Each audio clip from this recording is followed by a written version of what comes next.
बीडच्या वंचित बहुजन आघाडीचे उमेदवार अशोक हिंग यांनी आरक्षणासंदर्भातली भूमिका स्पष्ट करणारं शपथपत्र प्रसिद्ध केलंय। आरक्षणासंदर्भातलं शपथपत्र मनोज जरांगे पाटील यांच्याकडे सादर केलं जाणार आहे। दरम्यान अशोक हिंगे यांच्यासोबत संवाद साधलाय आमचे प्रतिनिधी विकास माने यांनी। पाहूया।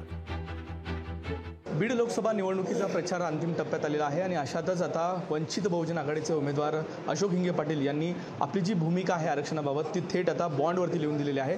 त्यामुळे या निवडणुकीमध्ये एक वेगळा ट्विस्ट आल्याचं देखील पाहायला मिळतंय। स्वतः उमेदवार आपल्याबरोबर आहेत। भाऊ, काय या बॉन्डमध्ये तुम्ही उल्लेख केलेला आहे आणि काय आश्वासन आहे याच्यात? श्रद्धेय बाळासाहेब आंबेडकर साहेबांनी सातत्यानं गरीब मराठा समाजाला आरक्षण मिळालं पाहिजे, त्याचबरोबर अनेक वर्षापासून प्रलंबित असलेला धनगर समाजाचा आरक्षण प्रश्न सोडवला गेला पाहिजे आणि कोर्टाने मान्य केलेल्या 5% मुस्लिम आरक्षणाची अंमलबजावणी झाली पाहिजे। ही श्रद्धेय बाळासाहेब आंबेडकरांची भूमिका आहे, ती भूमिका राहिलेली आहे।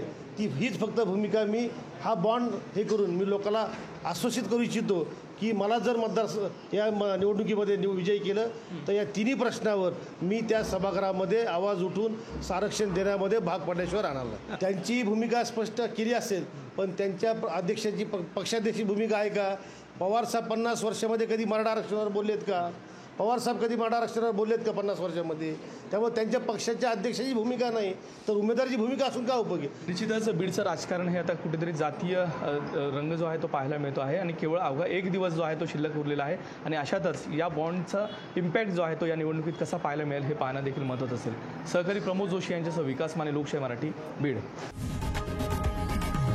लोकशाही मराठी, ऐका, पहा, जागरूक रहा।